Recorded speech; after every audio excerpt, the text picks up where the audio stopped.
2 Corinthiens chapitre 3, le verset 18. 2 Corinthiens chapitre 3, le verset 18. On lit ensemble.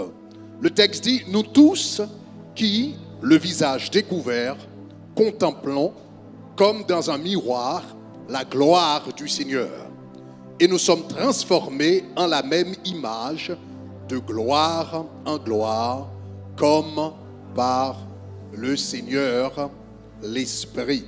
Nous sommes transformés en la même image de gloire en gloire. Donc voilà, chers amis, donc le thème, comme nous avons dit, c'est ressembler à Christ. Donc, durant les 3 interventions que j'aurai ici, pendant cette conférence, je voudrais vous parler du caractère, de l'importance du caractère dans la vie du chrétien. Et ce matin, je vais seulement faire l'introduction. Je vais prendre le temps de définir pour vous le caractère, de vous aider à comprendre qu'est-ce que c'est que le caractère. Donc, maintenant, pour nous assurer, juste pour nous assurer de la clarté dans la définition du caractère, je voudrais tout d'abord vous dire ce que le caractère n'est pas avant de vous expliquer ce qu'est le caractère. Nous allons regarder premièrement ce que le caractère n'est pas et finalement nous allons regarder ce qu'est le caractère. Donc on commence d'abord, numéro 1. Pour comprendre le caractère, il faut savoir que numéro 1, que le caractère n'est pas la réputation. Le caractère n'est pas la réputation. Donc ça, c'est la première différence qu'il faut faire. Le caractère n'est pas la réputation. La réputation, c'est très importante dans la vie. D'ailleurs, c'est tellement importante que la Bible nous dit dans Proverbe chapitre 22, le verset 1er, le Proverbe chapitre 22, verset 1er, la Bible dit, la réputation est préférable à de grandes richesses.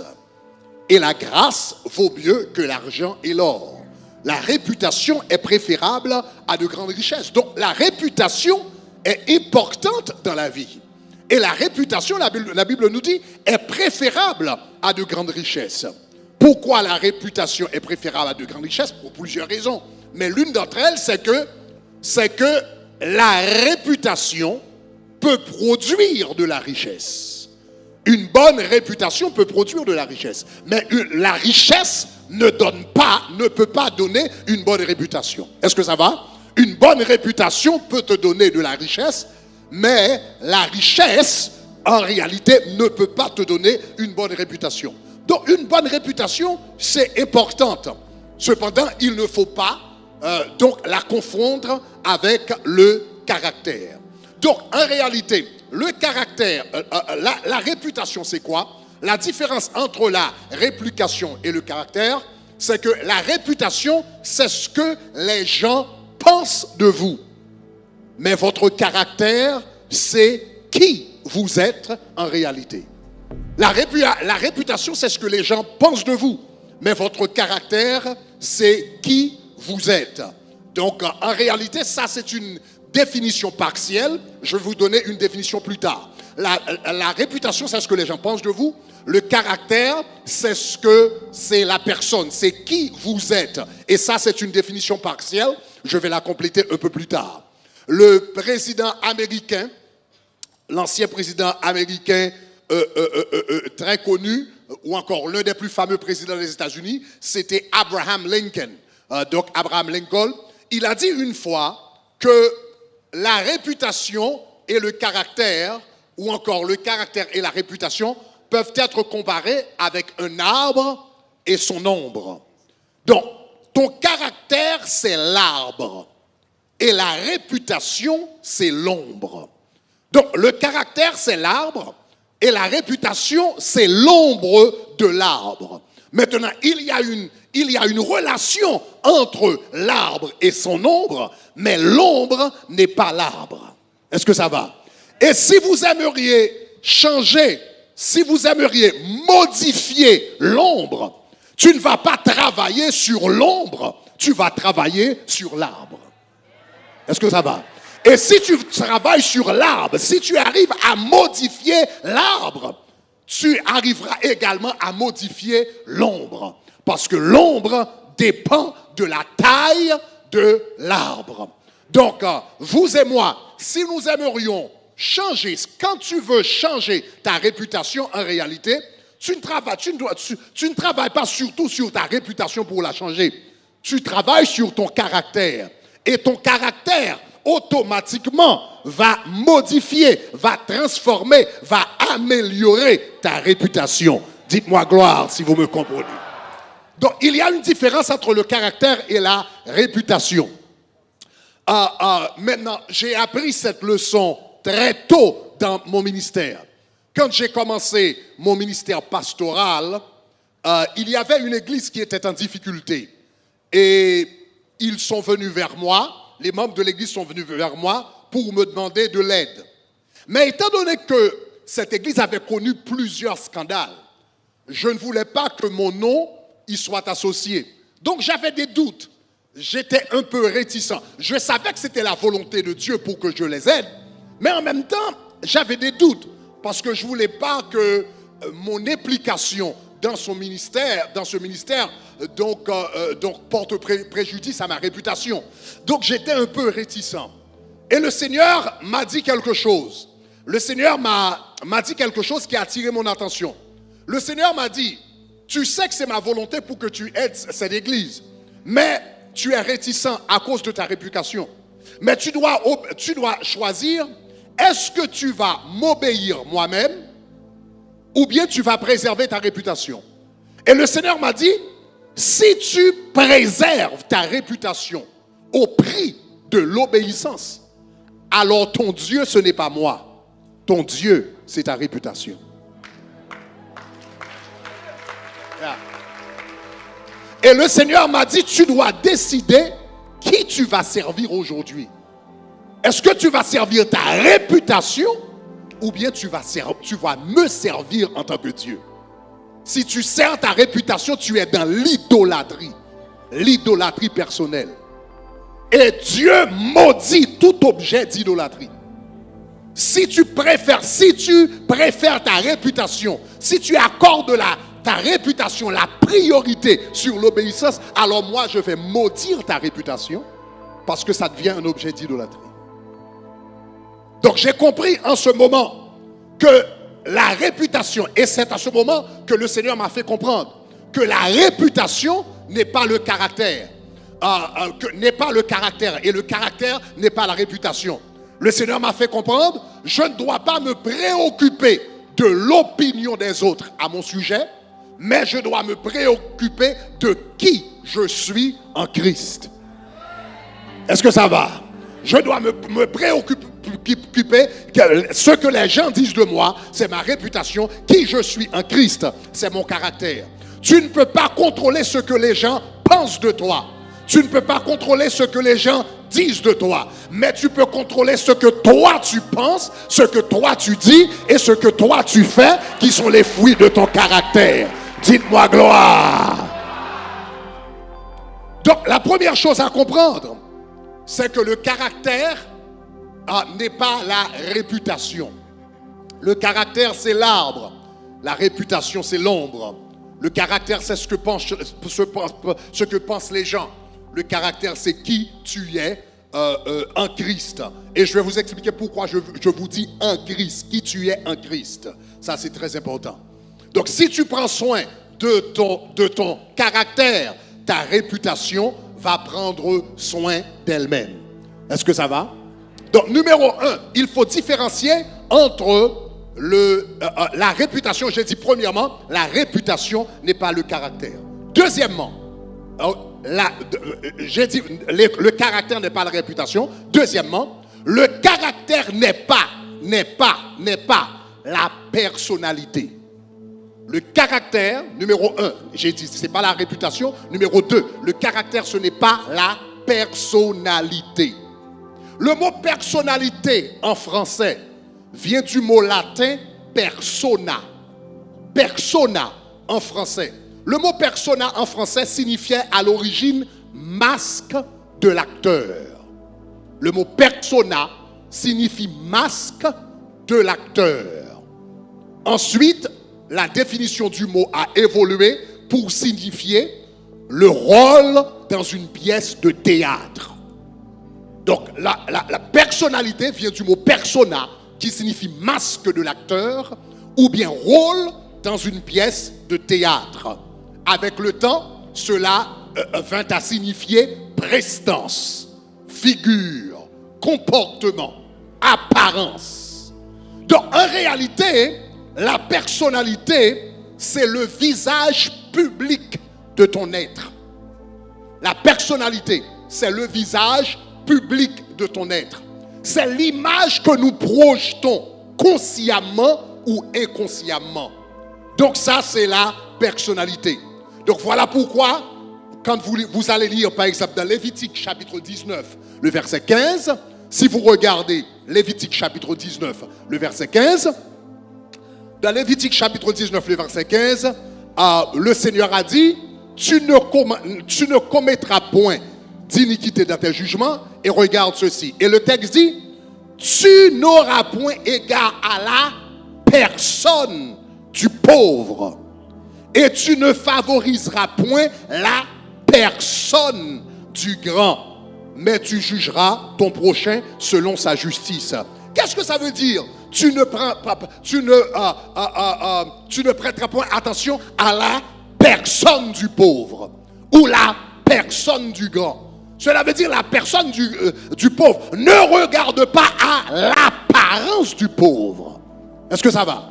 Ne regarde pas à l'apparence du pauvre. Ne regardez pas à l'apparence du grand ou du riche. Ne regardez pas à l'apparence du riche pour lui donner la justice, et ne regardez pas à l'apparence du pauvre pour le nier de la justice.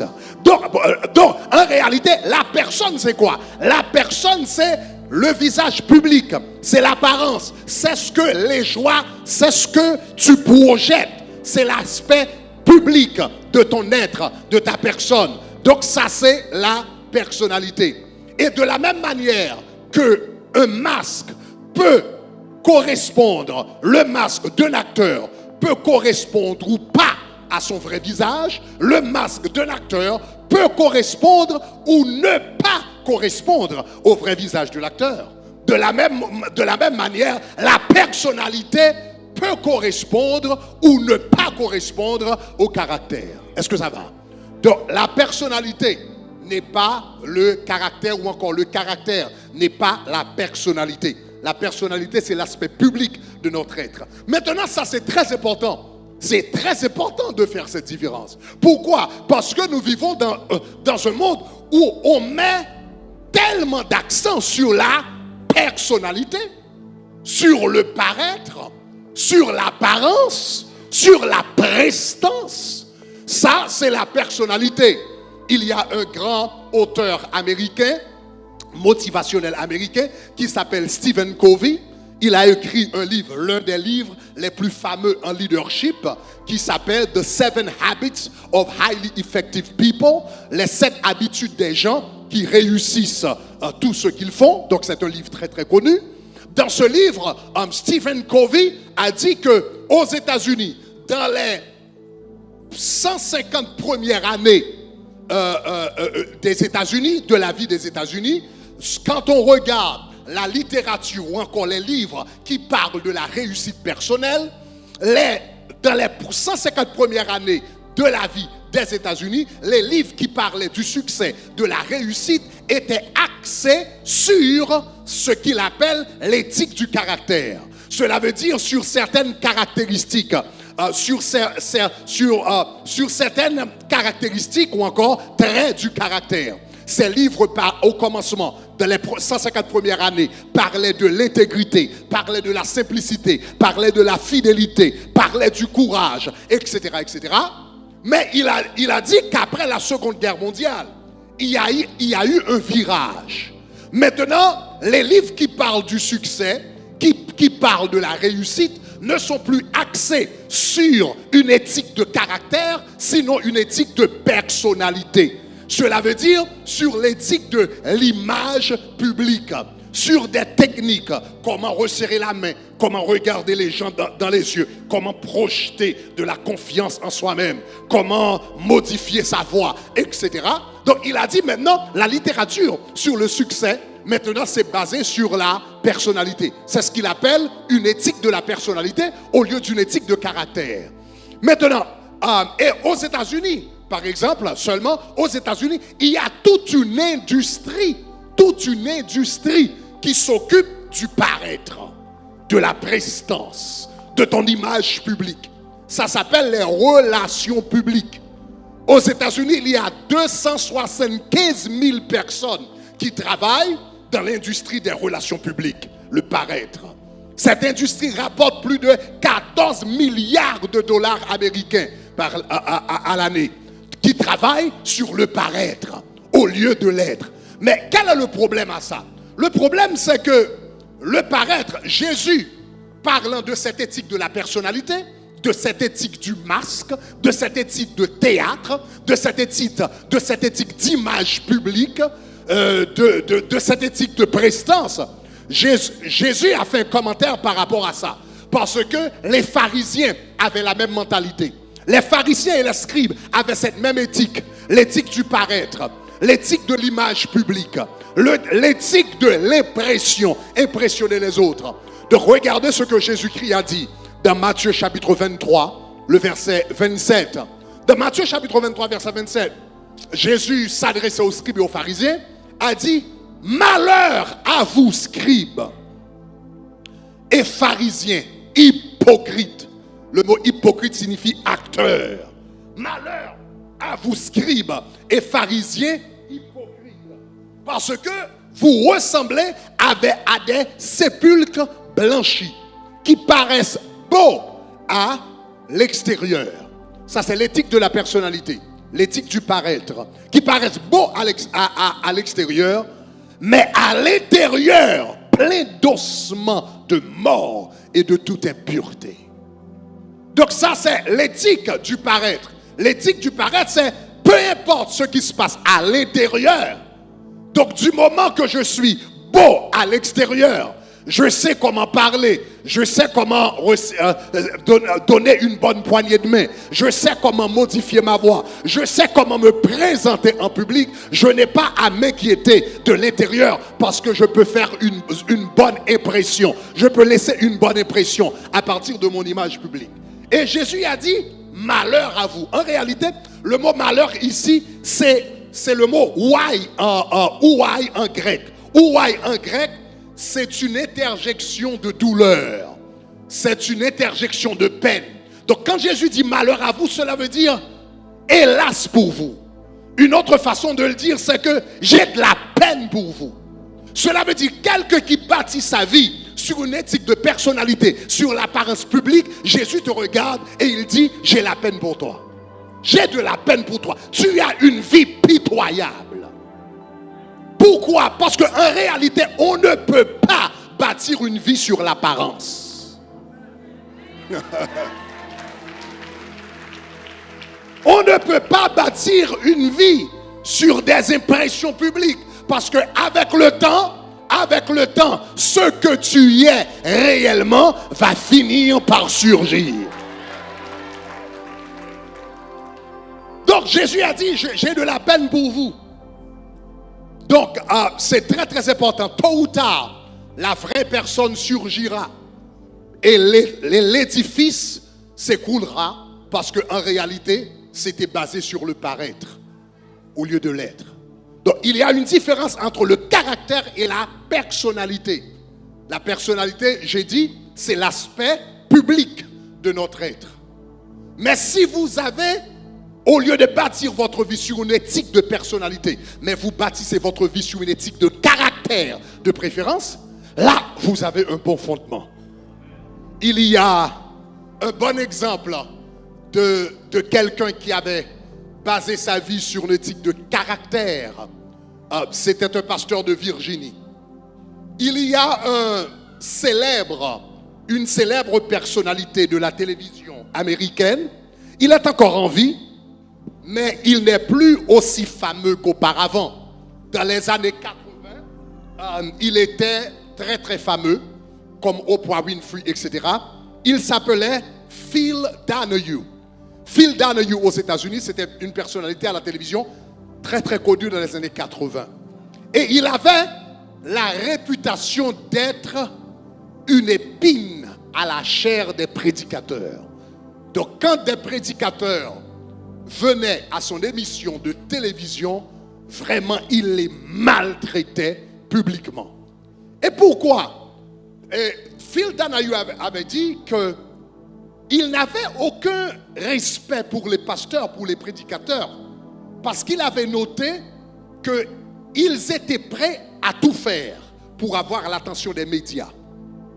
Donc puisqu'ils avaient soif de la célébrité, de la notoriété, cet homme n'avait aucun respect pour beaucoup de pasteurs et beaucoup de prédicateurs. Mais il en avait rencontré un qui était différent. Il a dit une fois, il était dans son autobiographie, il raconte l'histoire qu'une fois qu'il avait été invité en Virginie.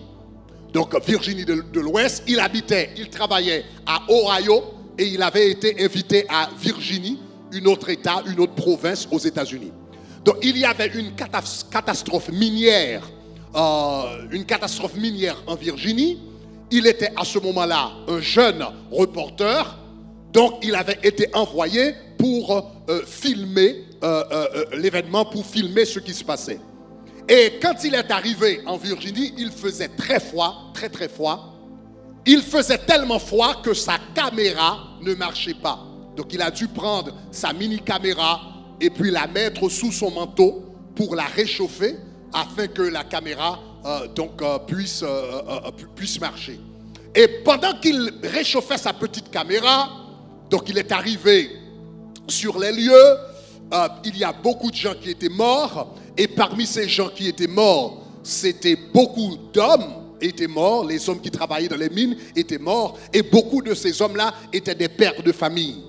Donc pendant que lui, il réchauffait sa caméra pour la faire marcher, donc les familles se sont réunies, des femmes qui avaient perdu leur mari, les enfants qui avaient perdu leur père, etc.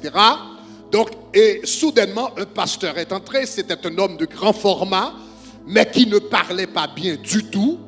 Et donc, il a fait, ils se sont réunis, donc ils ont fait un cercle et ils ont commencé à prier. Et Phil Donahue, qui était un reporter, il voulait filmer la scène poignante des familles ensemble, qui se sont mis ensemble, la main dans la main, et qui prient ensemble. Il voulait capturer la scène, il voulait prendre la scène, mais sa caméra ne marchait pas. Donc le pasteur a prié et les gens ont prié, mais ce n'est qu'à la fin de la prière que la caméra a commencé à redémarrer. Et donc il s'est approché du pasteur. Il a dit au pasteur, écoute, ma caméra ne marche pas, je suis là pour représenter, je ne sais plus, c'était une grande chaîne de télévision, je ne me rappelle plus, donc je suis là pour représenter telle ou telle chaîne, etc. Donc je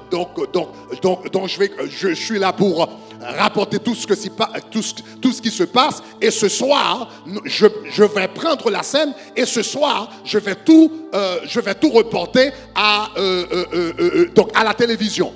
Donc, je vais capturer la scène et on va passer ça à la télévision. Donc, il a dit au pasteur, ma caméra ne marchait pas, donc je vais vous demander de refaire la prière pour que je puisse capturer la prière, et on va passer ça à la télévision plus tard. Et le pasteur lui a répondu. Il a dit, jeune homme, ce qu'on fait ici s'appelle la prière. Il a dit, ce qu'on fait ici s'appelle la prière. J'ai déjà prié. Je ne poserai pas pour la caméra.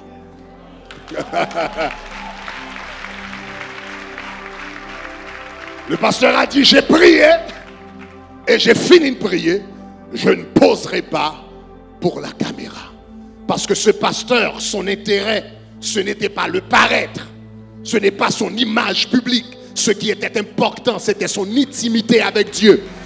C'était sa connexion avec Dieu. C'était sa communion avec Dieu. Et Phil Donahue, qui n'avait aucun de respect pour les pasteurs, à la fin de sa vie, a raconté cette histoire dans son autobiographie parce qu'il a été marqué par un homme de caractère. Quand tu es un homme de caractère, tu marques les gens. Quand tu es une femme de caractère, tu marques les gens. Quand tu es un ministre de caractère, tu marques les gens. Tu ne travailles pas pour le paraître, mais tu travailles sur ton être, sur ton intimité, sur ta connexion avec Dieu. Dites-moi gloire. Donc, numéro 1, on a dit que numéro 1, le caractère n'est pas la réputation. La réputation, c'est ce que les gens pensent de vous. Deuxièmement, j'ai dit le caractère n'est pas la personnalité. La personnalité, c'est ton image publique. C'est ce que tu projettes. Troisièmement, le caractère n'est pas le tempérament. Votre caractère n'est pas votre tempérament. Donc, très important. Le tempérament d'une personne fait référence à sa disposition naturelle. Fait allusion à sa disposition naturelle d'agir ou de réagir d'une certaine manière. Donc ça, c'est le tempérament. Le psychologue, l'éminent psychologue Hans Eysenck, n'est-ce pas, qui était un psychologue allemand, il a dit que le tempérament peut être décrit comme la somme totale des prédispositions ou inclinations inclination ou préférence d'une personne. Donc ton tempérament, c'est la somme totale de tes prédispositions. C'est ce qu'on appelle tempérament. Donc la Bible, par exemple, fait allusion au tempérament d'Ésaü, de Jacob et d'Ésaü, dans Genèse chapitre 25. Donc si vous regardez Genèse chapitre 25, verset 27, la Bible, en parlant d'Ésaü, de Jacob et d'Ésaü, dit: ses enfants grandirent. Ésaü était un habile chasseur, un homme des champs, mais Jacob, lui, fut tranquille. Ça, c'était son tempérament. Donc, il avait cette prédisposition à être tranquille. Mais quand il fallait se battre, donc, il savait se battre. Il a passé toute une nuit à lutter. Est-ce que vous vous rappelez? Il a passé toute une nuit à lutter avec l'ange de Dieu pour recevoir sa bénédiction de la part de Dieu. Mais sa prédisposition, c'était d'être un homme tranquille. Donc ça, c'est ce qu'on appelle tempérament. Maintenant, il y a de nombreuses années qu'un philosophe grec qui s'appelait Hippocrate avait observé qu'il y a en général 4 catégories générales de tempérament. Donc, je suis sûr et certain que beaucoup d'entre vous ont déjà étudié ça. Donc, par exemple, il parle des colériques, par exemple. Vous connaissez ça, les colériques, donc ont tendance à être motivés, très motivés, orientés, confiants et peuvent être de très bons leaders. Donc, il y a les colériques qui sont très, très motivés, etc. Donc, qui ont un penchant pour l'action, etc. Un bon exemple de colérique dans la Bible, c'était l'apôtre Paul. L'apôtre Paul qui a écrit 2 tiers du Nouveau Testament et qui a implanté la majorité d'églises que nous retrouvons dans l'église primitive, dans la période de l'église primitive. C'était un colérique, c'était quelqu'un qui était motivé, orienté vers un but, etc. On parle par exemple des sanguins, n'est-ce pas? Les sanguins ont tendance à être optimistes, enthousiastes, sociables, etc. Et ont tendance à exprimer leurs pensées, n'est-ce pas? Un bon exemple de sanguin que nous avons dans la Bible, c'est l'apôtre Pierre. L'apôtre Pierre a parlé dans la Bible, il a parlé plus que tous les autres disciples réunis. Donc c'était un sanguin. Il parle également de mélancoliques. Les mélancoliques ont tendance à être introvertis, réfléchis, sensibles, Un bon exemple de mélancolique, c'était Moïse. La Bible dit cet homme, donc il passait beaucoup de temps tout seul. Il a fait 40 jours de jeûne. Une fois, il était sur la montagne, les gens ont commencé à demander ce qui est arrivé, ce qui est advenu de cet homme-là. Donc parce que c'était un homme très introverti en ce sens. Donc ça c'est un exemple de mélancolique. On parle également des flegmatiques qui ont tendance à être calmes, paisibles, facile à vivre. Un bon exemple de flegmatique de la Bible, c'est Abraham. Abraham, c'était un homme calme. Au commencement, il était un peu craintif, n'est-ce pas? Quand il est arrivé à Canaan, il y avait de la famine soudainement, donc il est allé en Égypte. Au commencement, c'était difficile pour Dieu de le motiver. Dieu lui a dit, va-t'en de ton pays, de ta patrie, de la maison de ton père. Donc Dieu lui a dit de sortir de la maison de son père. Mais il est parti avec la maison. Il a laissé la maison physique, mais il est parti avec la famille. Il est parti avec son père, il est parti avec son neveu, il est parti. Donc ça a pris du temps. Donc quand il est arrivé à Haran, Dieu a dû lui donner un autre appel. Abraham a été appelé 2 fois. Il a été appelé la première fois en Mésopotamie, Actes chapitre 7, et il a été appelé une deuxième fois à Haran, Genèse chapitre 11 et 12. Donc quand il est arrivé, Dieu, ça a pris du temps pour que Dieu vraiment puisse le motiver. C'était un peu un flegmatique, mais avec le temps, il est devenu un grand héros de la foi. Donc, est-ce que ça va, chers amis? Donc ça, ce sont des différents tempéraments. Et maintenant, chaque tempérament a ses forces et ses faiblesses. Donc, par exemple, un colérique a beaucoup de force, productif, efficace et volontaire.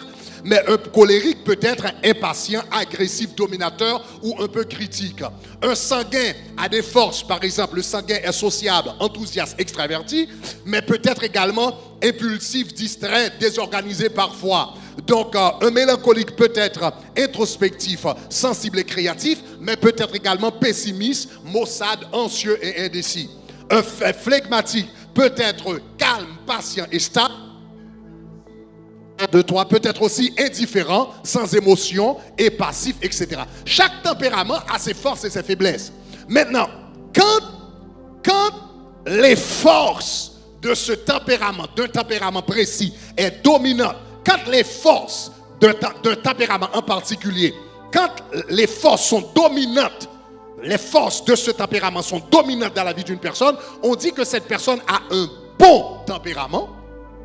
Et quand les faiblesses sont dominantes, on dit que cette personne a un mauvais tempérament. Est-ce que ça va, chers amis? Maintenant, je vais vous expliquer ça pour que vous puissiez comprendre le caractère. Donc, on parle de bon tempérament, on parle de mauvais tempérament. Donc, maintenant, faisons une révision. Nous avons dit numéro 1, que numéro 1, le caractère n'est pas la réputation. La réputation, c'est ce que les gens pensent de vous. Deuxièmement, le caractère n'est pas la personnalité. La personnalité, c'est l'image publique de votre être. Le caractère n'est pas votre tempérament. Votre tempérament, c'est votre disposition naturelle. Donc finalement, qu'est-ce que c'est que le caractère?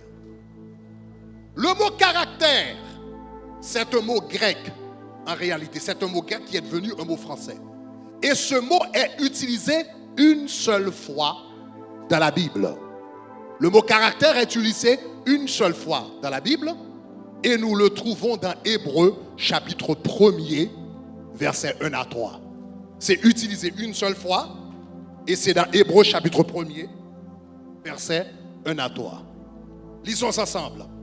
Parlant ici de Jésus, la Bible dit, après avoir, à plusieurs reprises et de plusieurs manières, parlé à nos pères par les prophètes, lisons ensemble, Dieu, dans ces derniers temps, nous a parlé par le Fils, qu'il a établi héritier de toutes choses, par lequel il a aussi créé le monde. Verset 3. Qui? C'est-à-dire qui? C'est-à-dire Jésus. Qui, étant le reflet de sa gloire et l'empreinte. Arrêtez ici. Le mot empreinte ici, en grec, c'est caractère.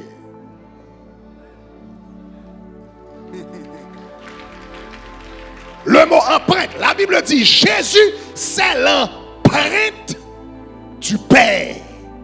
L'empreinte, c'est quoi? L'empreinte, c'est la reproduction exacte d'un objet. Est-ce que ça va? La reproduction exacte de quelque chose. L'image exacte de quelque chose. L'expression exacte de quelque chose.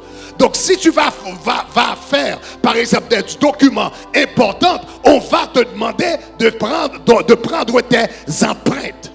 Parce qu'on sait que l'empreinte, c'est l'image exacte de ta bouche, de l'index, de tes doigts. C'est l'image exacte.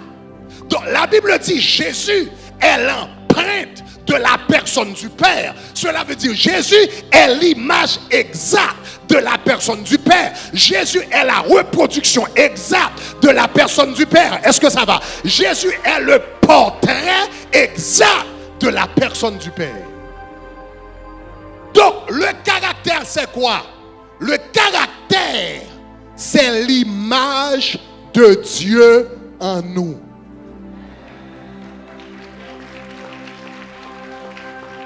Le caractère, c'est l'expression de l'image de Dieu en nous. C'est le reflet de l'image de Dieu en nous. C'est le portrait de l'image de Dieu en nous. Donc c'est pourquoi on peut parler d'un bon tempérament ou bien de mauvais tempérament. Mais bibliquement parlant, il n'y a pas de mauvais caractère. Si vous comprenez ce que je vais vous expliquer, mauvais caractère, c'est quelque chose que nous utilisons dans le langage commun. Mais sur le plan biblique, tu peux avoir un mauvais tempérament, mais tu ne peux pas avoir un mauvais caractère. Parce que le caractère, c'est l'image de Dieu. Et il n'y a rien de mauvais dans l'image de Dieu. Donc tu ne peux pas avoir un mauvais caractère. Tu as du caractère ou bien tu n'as pas du caractère. Tu as le caractère ou tu n'as pas le caractère. Mais tu ne peux pas avoir un mauvais caractère parce que le caractère, c'est l'image de Dieu. C'est le portrait de Dieu. Est-ce que ça va, chers amis? C'est la reproduction des attributs de Dieu dans nos vies, disons gloire. Donc le caractère, c'est l'image de Dieu en nous. Maintenant, ce que nous appelons mauvais caractère, parfois, par exemple, quand quelqu'un est égoïste, la personne est jaloux, la personne est colérique, etc., ou bien coléreux, on dit que cette personne a un mauvais caractère. Dans la Bible, on n'appelle pas ça un mauvais caractère. La Bible appelle ça les œuvres de la chair. Les œuvres de la chair. Donc il y a des gens qui sont égoïstes qui disent la personne est égoïste, la personne est envieuse, la personne est jaloux, la personne est coléreux. Et elle dit en tout cas moi c'est mon caractère. Non, ce n'est pas ton caractère. Non, ton caractère c'est l'image de Christ. Ton caractère c'est le fruit de l'esprit. Ton caractère c'est l'amour, c'est la joie, c'est la paix, c'est la patience, c'est la générosité, c'est la maîtrise de soi. Ce que tu as là s'appelle les œuvres de la chair et il faut la crucifier.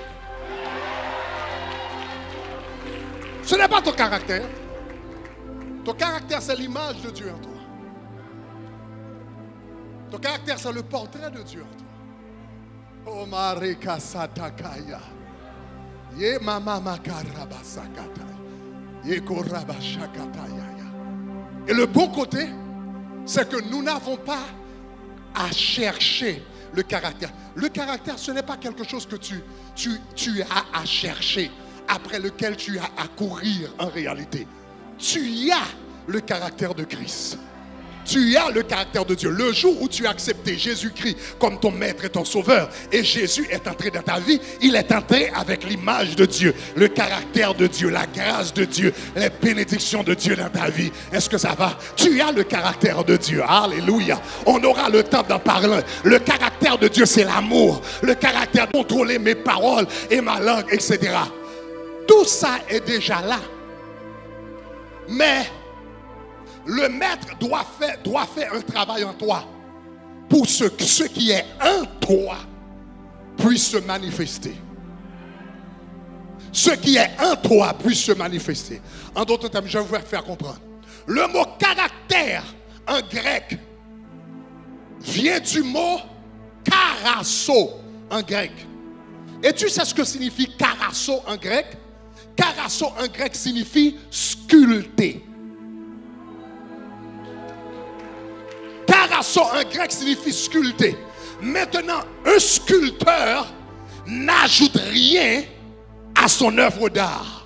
Un sculpteur n'ajoute rien à sa sculpture. Qu'est-ce que fait un sculpteur? Il prend un morceau de pierre, il prend un morceau de glace. Est-ce que ça va? Il prend un morceau de bois. Maintenant, dans sa pensée, il veut faire un oiseau. Il va éliminer, il va retirer, il va sculpter tout ce qui ne ressemble pas à un oiseau pour que l'oiseau qui se trouve dans le bois puisse se manifester. Tu as l'amour de Dieu en toi. Tu as la joie de Dieu en toi. Tu as la bénédiction en toi. Mais Dieu doit te sculpter. Il doit enlever la jalousie. Il va enlever la paresse. Il va enlever la colère. Il va enlever tout ce qui ne ressemble pas à Jésus-Christ. Pour que Jésus-Christ puisse se manifester. Le caractère, c'est un travail de sculpteur. Et c'est un travail de sculpture. Dieu doit enlever. Ce n'est pas que tu n'as pas l'amour de Dieu. Mais en réalité, il y a tellement de manifestations de la chair en toi qui bloquent l'expression de l'amour de Dieu qui est déjà en toi. L'amour de Dieu est là. Mais la jalousie bloque cette expression d'amour. L'envie bloque cette expression d'amour. La colère bloque cette expression d'amour. La responsabilité du sculpteur, c'est d'enlever tout ce qui ne ressemble pas à l'image qu'il a dans sa pensée. Et de la même manière, Christ enlève de nos vies tout ce qui ne ressemble pas à Jésus-Christ pour que le caractère, alléluia, pour que l'image de Dieu, pour que Christ puisse se manifester.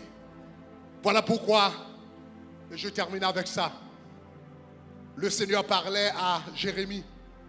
Il dit, Jérémie, va dans la maison du potier et là je te parlerai. Et Jérémie dit, quand il est arrivé à la maison du potier, il a vu le potier qui travaillait sur un tour, le potier qui travaillait avec l'argile. Mais la Bible dit, pendant que le potier travaillait, la Bible dit, mais le vase, la Bible dit, ne réussit pas. La Bible dit, le vase ne réussit pas. Le vase arrive à manquer. Le vase, comme verset, le vase qu'il faisait ne réussit pas. Donc, le vase ne réussit pas. Il y a une autre version qui dit, le vase la Bible en français courant, version 2021, la Bible, version 2021, c'est ça? Le vase qu'il faisait ne réussit pas. Une autre version dit, le vase ne donnait rien. En d'autres termes, le problème, ce n'est pas le potier. Le problème, c'était l'argile. Il travaillait sur... Mais le vase ne donnait rien. Et la Bible dit, il a pris l'argile. Il a pris l'argile. Et il a recommencé pour en faire un autre vase. En d'autres termes, ce n'est pas votre responsabilité à vous d'imprimer l'image de Dieu en toi. L'image de Dieu en toi, c'est le travail de Dieu. Dans 2 Corinthiens chapitre 3, verset 18, nous avions lu au commencement, là où l'apôtre Paul parlait, verset 18, il dit, nous tous dont le visage découvert, nous contemplant dans un miroir, comme dans un miroir, lisons ensemble, nous contemplons comme dans un miroir la gloire du Seigneur, et la Bible dit, nous sommes transformés. Nous ne nous transformons pas nous-mêmes. Nous n'avons pas la responsabilité de nous transformer nous-mêmes. La Bible dit, nous sommes transformés en la même image de gloire en gloire. Par qui? Par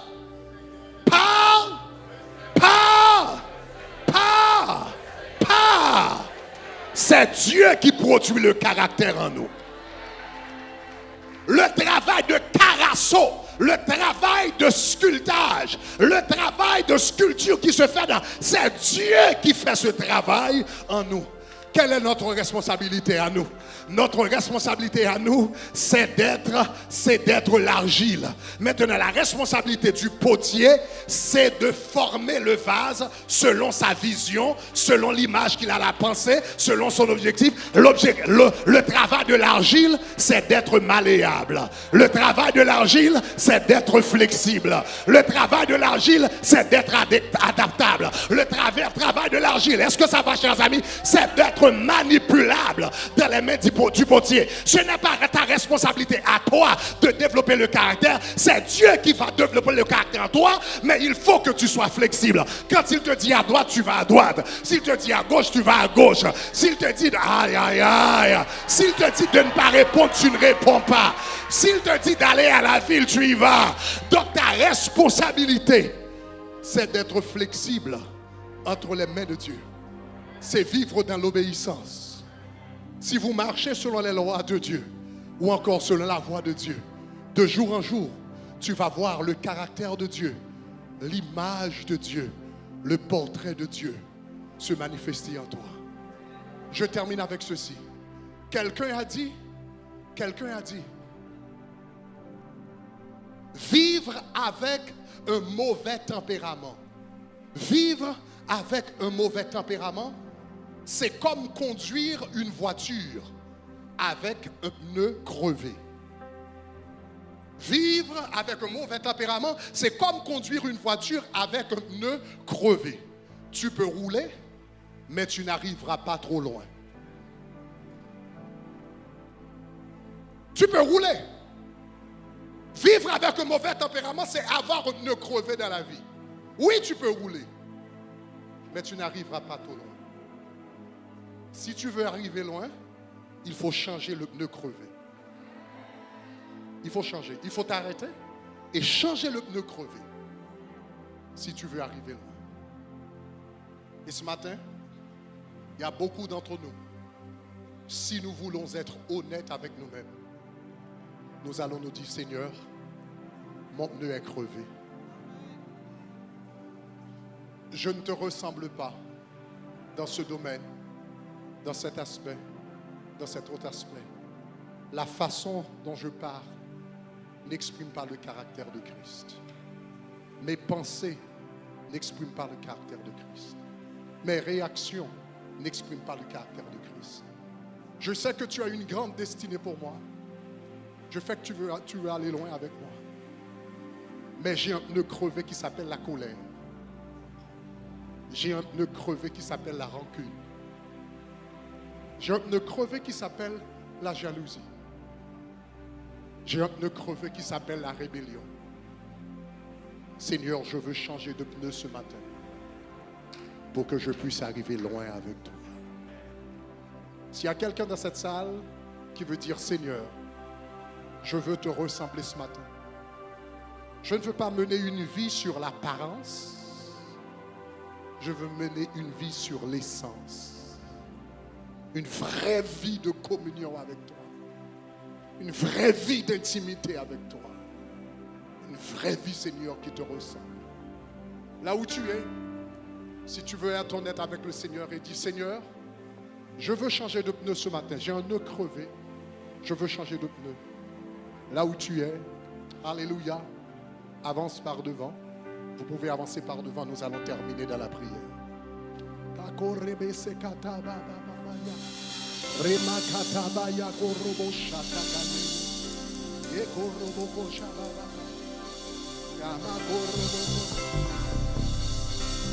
Je veux t'adorer, t'adorer de tout mon cœur. Tu es tout ce qui compte. Tu es tout ce qui compte. Je veux t'adorer, t'adorer de tout mon cœur. Tu es tout ce qui compte. Oh yeah.